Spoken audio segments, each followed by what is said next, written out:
Tuan-tuan yang saya muliakan, saya tak kata saya ni yang terbaik, na'udzubillahi min zalik. Saya bukan yang terbaik. Kerja saya ialah saya nak buat yang terbaik. Orang rumah saya nak pencen lah. Saya ingatkan dia pencen bulan 10 ni, rupanya bulan 1 dia pencen. Tahun depan. Dia kata, abang saya pencen nanti, abang pencen juga tu.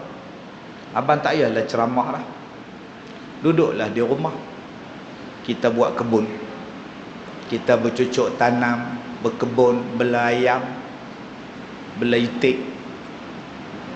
Saya tengok main dengan cucu. Abang dah lama dah, bagilah orang muda pula. Saya pun diam, tak kata apa, tak bagi jawapan. Kita tengah duk fikir ni, tahun depan aku nak bersara ke tak bersara daripada berceramah. Sebab apa? Dia kata sebab dah lama lah. Orang yang tua-tua macam abang ni, dah lah tua, sakit pula, mana ada ceramah.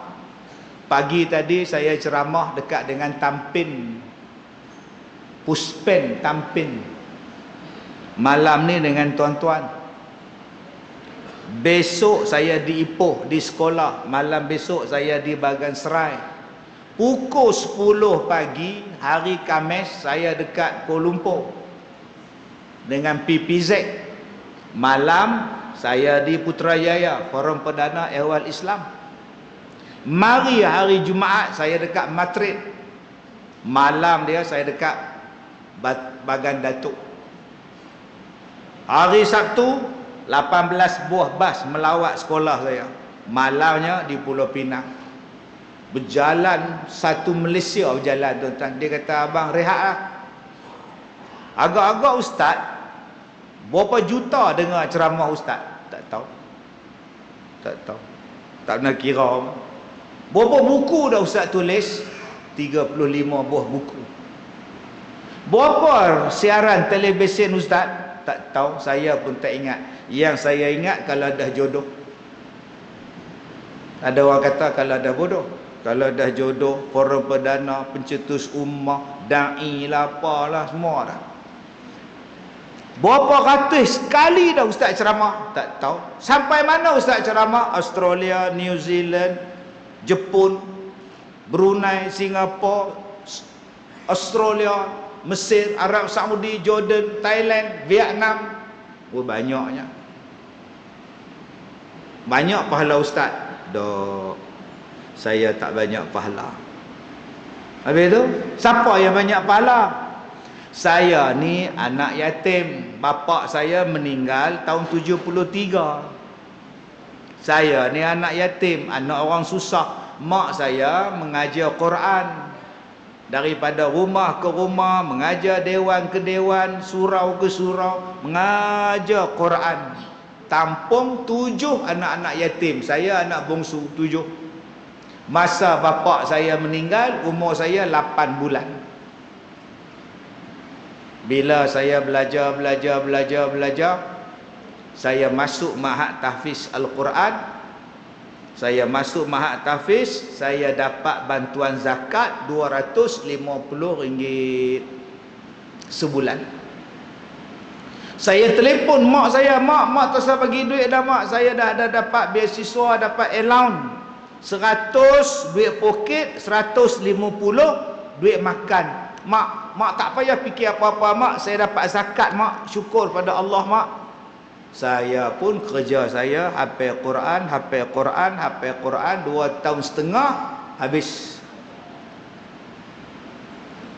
Lepas saya habis diploma tahfiz tahun 1993 saya mula mengajar orang. Saya mula berdakwah tahun 94. Mak saya kata kahwin. Lepas kahwin saya sambung lagi belajar. Tuan-tuan, bermula tahun 1990 sampailah 2023 saya mengajar orang sampai sekarang 33 tahun. Agak-agak tuan-tuan, siapa yang dapat pahala daripada saya buka tahfiz, saya buka sekolah pondok, saya buka pengajian tahfiz sampai sekarang, saya buka pondok jaga orang tua-tua sampai sekarang, agak-agak siapa yang dapat pahala? Orang yang bayar zakat, orang yang derma, orang yang bersedekah. Dia turut mendapat pahala atas apa yang saya buat. Bayangkan tuan-tuan, tuan-tuan di sini pembayar zakat, tuan-tuan tak pernah ceramah, tuan-tuan pembayar zakat, tuan-tuan tak pernah jadi imam. Kenapa tuan-tuan dapat pahala imam? Kenapa tuan-tuan dapat pahala ustaz? Kenapa dapat pahala pendakwah? Kenapa dapat pahala orang yang mengajar orang? Kenapa dapat pahala orang yang mengajar Al-Quran pada orang lain? Sebab harta tuan-tuan, tuan-tuan sucikan dengan zakat. Zakat tadi disebarkan untuk orang yang belajar fi sabilillah. Tuan-tuan adalah orang terbaik. Nanti di hari kiamat tuan-tuan pun tertanya-tanya, saya tak pernah mengajar orang, macam mana saya dapat mengajar? Saya tak pernah jadi imam, macam mana saya dapat pahala imam? Saya tak pernah langsung buat benda-benda ini. Rupa-rupanya tuan-tuan, kita dapat melalui apa? Melalui ilmu yang dimanfaatkan. Dengan sebab apa? Sedekah, zakat yang kita bayar selama ini. Masya Allah. Saya pun tak tahu berapa zakat tuan-tuan. Saya tak tahu pun berapa jumlah zakat. Itu adalah Allah dengan tuan-tuan. Hanya Allah yang balas jasa tuan-tuan. Di hari kiamat lah tempat sebaik-baik pembalasan.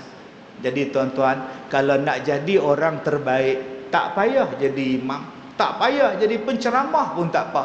Tuan-tuan ada harta, tuan-tuan support. Tuan-tuan ada harta, tuan-tuan bayar zakat. Tuan-tuan ada harta, tuan-tuan buat masjid, buat sekolah, madrasah. Tuan-tuan telah jadi orang yang terbaik.